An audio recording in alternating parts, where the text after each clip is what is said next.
So, without too much further ado, I'd like to introduce our speaker who will be talking about how green tech is advancing smart cities. My guest, Ilias Iakovidis, is the advisor at DG Connect at the European Commission. He's working at the nexus of the digital and green transitions, so he's the perfect person to come behind our first section. Please join us, Ilias. Thank you.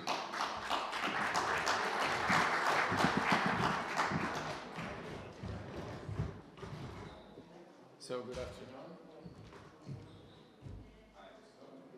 Press the button. So good afternoon. I see that some people, it's difficult to get them off the suites, but we'll get there. Maybe before I start, a couple of comments on the previous discussion, the building story. Do you know that actually 40% of all waste is construction business? And people think that I need to optimize the building with respect to its operations, but actually the emissions, the embedded emissions of a building are bigger than the lifetime of operations. And people forget that material, there was a last comment at the end, do we scrap the building and build something more sustainable? Sometimes it's like with the cars, it's like with washing machines. People forget that buying electric car is not necessarily greener if you're doing less than 7,500 kilometers. It's better to keep your old car that is gas, old, 15-year-old engine. Environmentally, it's actually better to use that one than buying a green, because the embedded emissions in the green new electric car, you will never recover those. Okay? So you have to look at it holistically. You need to, like LCA, lifetime emissions, lifetime pollution.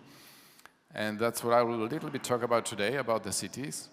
Another thing for you to understand, when we talk about green transition, it's not only climate change, it's pollution and biodiversity as well. And they are even more important. And none of those three is actually more equal. They are equally important. But people forget those because media is so much focused on climate change, and out of the climate change, so much focused on energy that is like skewed view of what the problem is. The material, if I had to choose, material is much more important than the energy issue. There is natural resources. Energy is just a small part of natural resources that is like wood and water and rare earth, materials, metals, whatever. So we are kind of not getting the bigger picture, and I'll try to a little bit talk about that in the focus of cities, okay? So first, people forget, because we all live in our little problematic world, that we are in the perfect storm of crises that are happening at the same time.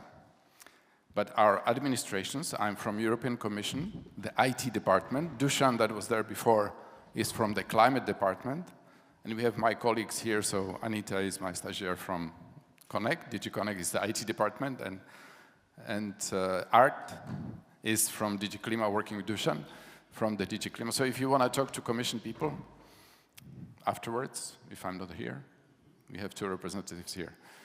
So we as a Commission, we work in silos. Okay, we work in departments like your national government. There is a Department of Environment, there's a Department of Economics, there's a Department of Transport, there's a Department of Energy, and they are all living in their own planet. And they work and try to optimize their vision of their world. And there is always a conflict between those visions. And the last word goes to Minister of Economy, of course, okay? And the lawyers. So there are very few, so theoretically only Prime Minister has the bigger view. But even around him and his advisors, it's really difficult to, and I worked with many of those, to really get the bigger view and to optimize things. So these things are happening, and we as a Commission, and that's true also for national governments, the politicians have reptile brains, whatever it means. Reptile brains means that if something is moving slow, I don't see it. So what is moving slow? Demographic change. I don't care. It's not my term. Somebody else's problem. Climate change. I don't care. What is moving war? War. Energy price. Something happening, then I pay attention. Slow things are the more important things than the fast things. The underlying currents are slow. Those that will change our humanity and way of living and even our existence are slow moving for the moment. But they are not seen as important. And that is the problem with politics and governance and all that stuff, okay? And that's where IT comes in. IT does not help most of the time to make people realize those slow-moving things. It acts on the fast things in very expensive way in many of the time. So cities, let's focus a little bit on cities, but my message is much bigger than cities. So I'm just kind of instantiating my message in the cities, but I'll try to make you see the bigger picture. So cities is where all these crises, remember the crises? All these crises have societal clubs working on them in isolation. So people on demographics work on demographics and pensions and finance, and sustainability to them means money. People in the green transition, they work on pollution, climate change, biodiversity. Sustainability to them means environmental preservation. People working in economy means sustainability of our economic model. People in digital or health, sustainability for them mostly means sustainability of public health systems, financial sustainability.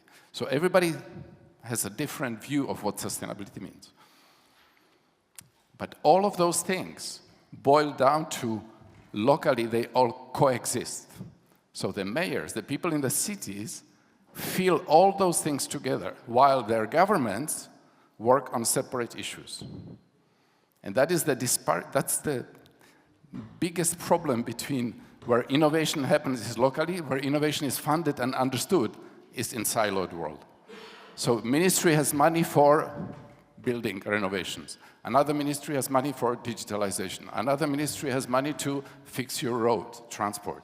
Another ministry has money to waste treatment. And they work on that, but nobody actually puts it all together, which normally is the local government that should put all this money together and solve their problem. But the money comes in with such headings that it's difficult for them to actually spend it correctly, because there are even people in the mayor's office that don't know how to spend these things correctly. There is a lot of surveys. I will not drill on that, but there are links. And this presentation, Desiree, will be given to. Can we send it? Can we send the presentation to participants? Okay, so the links are there. You can read it yourself. Don't believe me. Just read exactly what the statistics say, what the problems in the cities are. And I come back to the biggest message. If anything else, if you forget everything else about what I said today, keep this slide in mind. What is sustainability? Sustainability is three-dimensional world at least. There are other things, but keep 3 dimensions. The sustainability has 3 dimensions. X-axis, economy. Economic dimension of sustainability. Y-axis, societal dimension of sustainability. Z-axis, environmental dimension. And I give you a little bit of a story of what Green Deal was about in European Commission. When we did Green Deal, I was there. I'm the originator of this phrase called Green Digital Twin Transition. That was something I promoted internally. It became the slogan of Ursula and the top priority of the Commission, but nobody really understood it, and not much has happened. When we say sustainability, we need all these 3 dimensions to progress, or at least to be no harm to one of them. So what Green Deal was about, it was designed to push these 3 dimensions forward. There was economic, social, environmental dimension. What really happened is that we only regulated and put a lot of work in the environmental one. We had like hundreds and hundreds of directives and regulations and recommendations and council decisions. I don't know if you know what it means, but EU type of regulations. Hundreds. within 3 years. What happened to the other two dimensions? Do you know that we had tractors on the streets in Brussels because of the Green Deal? We had protests in the member states by tractors and farmers and other workers. And we had companies saying, stop, that's enough. I cannot function as a company. And I want you to go back and do all the simplifications. And Ursula was voted for the second term because she promised that she will roll back and simplify all these hundreds of regulations that we come up with in the green sector. So if you just do environmental issues, you're not sustainable. If you only do economic issues, and that's where digital is kind of a buddy with this dimension, most of the digitalization for 30 years, I'm 30 plus years in DG Connect, IT department of the Commission. Our biggest partner in the sustainability was the economic dimension. We just did things for faster, bigger, more efficient, make more money. Oh, by the way, we can also make people healthier and save their job when there is a COVID. That's good. But we also can make our kids addicted to IT. Mixed results when it comes to social, I mean, we can argue if we are actually positive or negative as IT with respect to social issues, because some of the social issues are really bad. Human rights, addictions, attention spans, even brain, our brains of our new generation is changed. Environmental, we never cared. We didn't even know that it exists. So for 30 years, the IT department official policy was completely oblivious to the third dimension. So I brought it in for the last 3 years. We are adding to our new policy. So digital policy of Europe, for the first time in 30 plus years, acknowledges that there is also environment. It was never there. So what I'm trying to say is that if you just focus on one or two of them, you are not sustainable.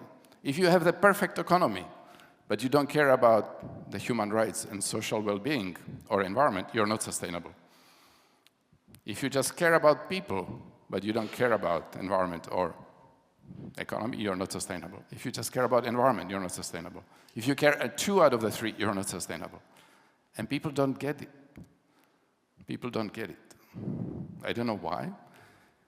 Normally, every decision, every money you spend, and let's take a measurement of €1 billion, okay? Any €1 billion you spend somewhere, you should theoretically optimize against those 3 dimensions. What am I doing to economy, society, environment when I spend this money? What am I doing with this decision as a prime minister? When I take this decision, I should be doing 3D optimizations. But nobody knows. There are no metrics. There is no economic theory. There is no Nobel Prize winner. There is no institution.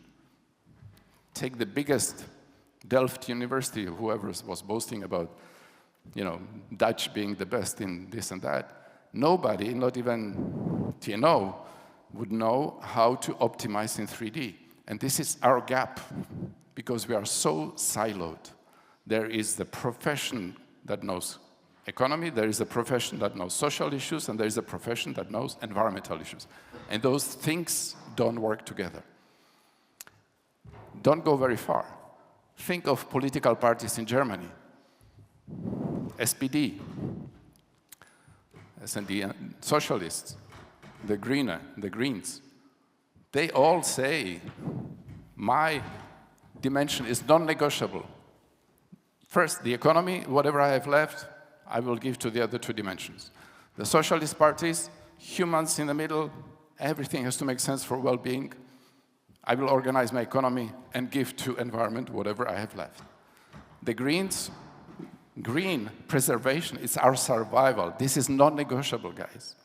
We will have to organize our economy and society according to that. Those 3 parties will try to do coalition, but still never optimized against those 3.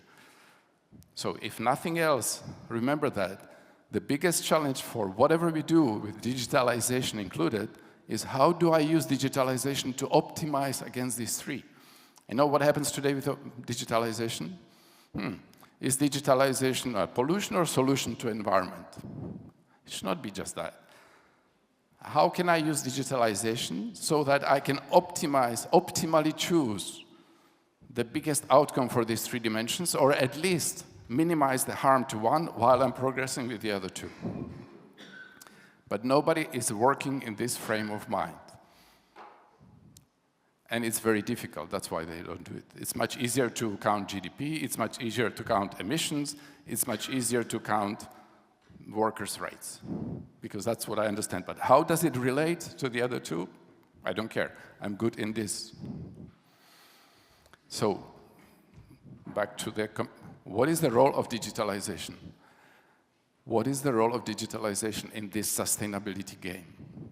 What we have heard in the previous discussion is, yes, digitalization is good, and we know that they help economy, so nobody questions the relation between economic competitiveness and digital.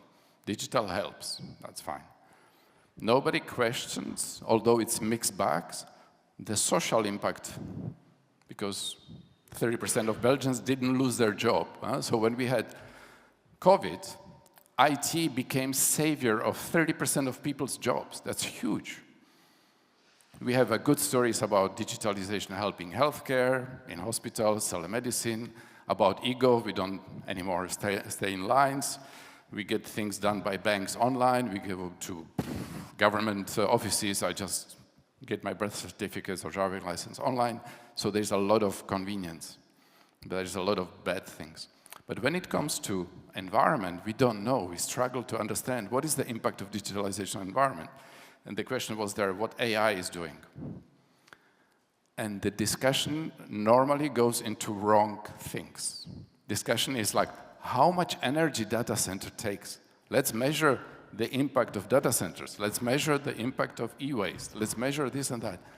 Well, I tell you that the direct impact, the water, the materials, and energy, in terms of climate impact, is about 4% of total emissions.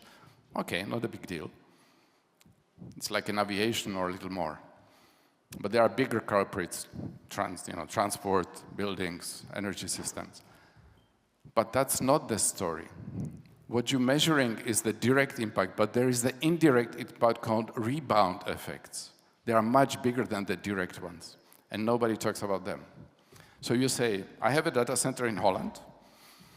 It consumes so much energy, it really drains the capacity of my network, the digital grid. And I will make sure that they spend less energy and less water. But have you ever thought about what actually is data center doing? There are 2 dominant models in IT. They are subscription-based, and you know what that means now, because we don't buy any CD-ROMs of software. We just are all signing up every year for cloud service and software service. And the second one is advertisement. And if you have a Facebook and if you're a Google, everything's for free. But nothing is really for free. You are the service. But what are you doing? What is advertisement business model really means? That you are super consumers and you're buying things that you'd never dream of if the advertisement was not there.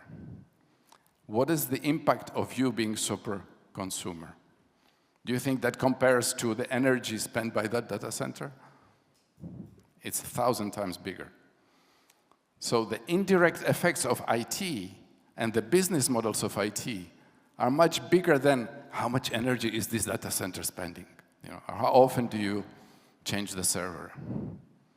But all the discussion, maybe even guided by us, is what is the problem with this data center? Not what are we using IT for? So the purpose of IT is never questioned.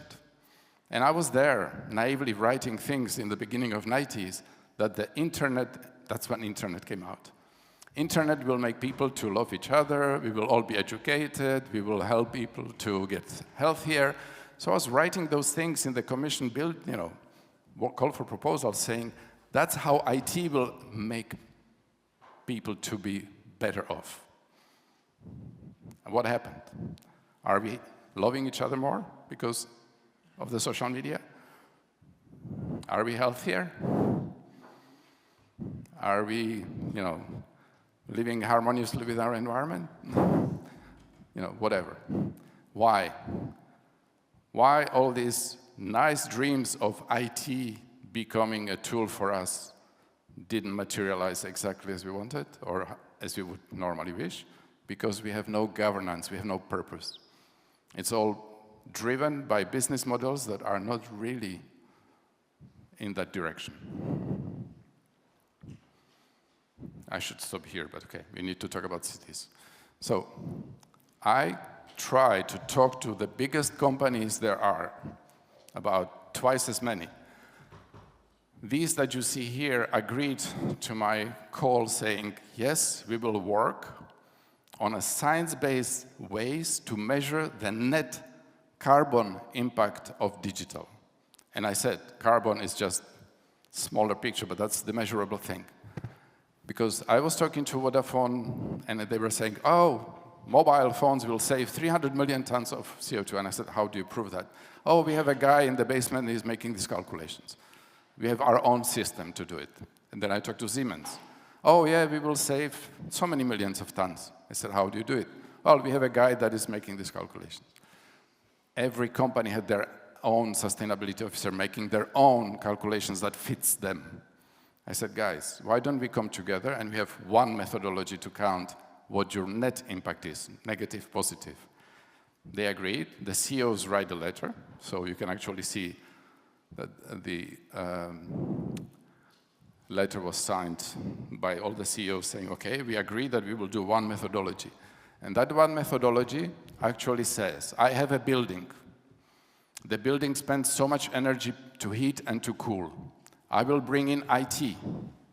I put sensors, I put, kind of a software to fool the thermostat. I will know where people are, and I will modulate. I will actually play with the thermostat and with the heating and cooling system. By doing that, I have put sensors, laptops, software, hardware. I have added emission to the building. Any IT has emissions behind it. It's not a virtual world. It's a very dirty world. So anything you put in the building has emissions. So I have actually the blue, I have added emission to the functioning of the building. But then I started playing with it, and I decreased the cooling and heating because actually I knew if people were there, I knew how much I could actually reduce because either people were not there or that heat or cooling was not needed. So actually I reduced by the green arrow down. So the net effect is the orange. The net effect of putting the IT in, saving some energy, is the orange thing. So the new reference scenario is the new black one. So what, you would say? Well, I actually made sure that the EU taxonomy that kind of tells you what sustainable activity is has a chapter in it saying, if you have ICT solution whose net effect is positive, that means the embedded emissions of the solution are smaller than the avoided emissions that you achieve with this solution, then you can get green finance to develop it and to use it. And then it gets interesting to the cities, because a lot of smart city solutions on buildings, transport, energy, waste, anything, dashboard of a mayor, if we can actually use this methodology to show that the net effect of these smart city solutions is positive, that means the emissions of those solutions are smaller than the emissions that they reduce from other sectors, they can get green finance. And guess what? Green finance has better conditions, and most of the banks today actually commit, like EIB committed, 50% of all my grants and loans, including commission programs, 40% of commission programs, have to go to sustainable activity. Was digitalization on a menu of sustainable activity? No. So what I'm trying to do for 5 years, and now finally we have that methodology and we are applying it, I'm trying to put innovation, digitally based innovation, on a menu of sustainable activities that can get green finance, climate finance. So what I want to leave with you is that there is a method today by which you can prove that your digital solution that you want to sell, or you, if you're a mayor, that you want to buy, can get green finance for it. Before, it was not possible. Okay? And there are many things, there are many things you can actually see are sustainable in the EU taxonomy. And some of those are IT enabled, okay? Those slides are with you, so don't worry about taking it. So what I'm trying to introduce into the world of IT is don't be naive believing to companies, oh, just put 5G on your city and the city will be greener. Or you, agriculture sector, buy IT drones and laptops and meteorological stations and the world will be greener. No. Design, use, and purpose and measurement, and then you can get green finance. Because so far the world was like, oh, just IT is marvelous, it will solve all the problem, without any metric, without any proof. So now we have it. We are in the phase 2. We are actually now making 50 measurements across all different applications in the sector of agriculture, transport, healthcare, smart cities, manufacturing, energy system, what else I forgot. So we have a lot that we are measuring. So if you have a solution, if you are from a company, or if you are from an organization that has digital solution, that we can have actually look at it and do the measurements for you, and it's like ticket to fame for you. If we do the measurement for you and show that what you're doing as a company or as an organization is net positive, net carbon positive, we work with the banks to actually put you on a map to scale, to fund, and to multiply the solution further. So this is what we're actually doing today. Time? Am I over? How are we doing on the time? Couple minutes over. Well, just one message then. It's on the slides. If I had to choose what is the most important thing ICT could work on if it wants to be sustainable, is it energy networks? Is it transport? Is it buildings? Is it smart cities? For me, the most impactful area to actually make IT to work, to change the world, is make it to help transition to circular economy. Circular economy is the antidote to the 3 crises: climate change, biodiversity loss, and pollution. Because what we normally talk about are the symptoms. You know, we spend too much oil and we drive too much. But I think I was just No, it shouldn't be cut off. Hello? Okay. So the 60% of climate change, 90% of biodiversity loss, and biggest part of pollution is because our economy is non-circular. That's the driver of the triple crisis. And if we can do something, is use digitalization to make our business models to be more circular, product as a service. Instead of selling materials to be rich, sell service with less materials. Materials will be very expensive, more expensive than labor cost very soon. There is the sovereignty issue. There is a geopolitical dependence on the materials. So people just realize now, because the supply chains, because of the COVID, because of the wars, that we are so dependent on materials and we are not using the materials we actually import longer and better. And we waste everything.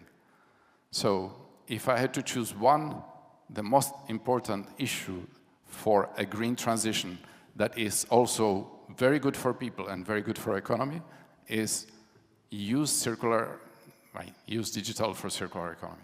That's the biggest impact we can have for our sustainability. Thank you.